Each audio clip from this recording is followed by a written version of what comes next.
小小團員專心大唱，長期接受藍聲聲指導的戲曲角色戲聲聲再來演出，展現南管藝術向下定根的成果。119年度南管藝術交流匯演5月16到17，將佇咧台南孔廟登場。南管是我們的傳統的音樂哈，你呢進入南管的世界哈，就會覺得很舒服，這個心境就會很安定下來。所以南管呢會帶給人們一個很穩定的心情，那也是我們很重要的傳統音樂。所以呢，台灣音樂館傳藝中心的台灣音樂館呢，它呢每2年就會辦一次南管的大匯演，也希望透過呢把北中南東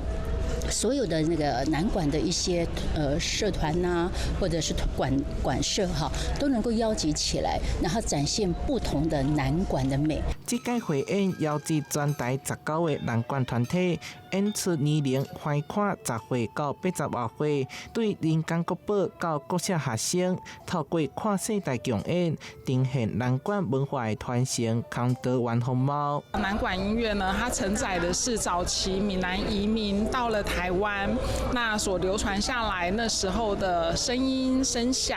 那今天呢，能夠在台南持續的發揚光大，我覺得這件事情事實上是一個非常珍貴也很難得的事情。南管是重要的無形文化資產，除了大匯演，還有戲曲示範、推廣講座、甲犁園戲，透過有樂的手念甲身段，展現戲曲甲南管的交融之美。台南新聞社會採訪報道。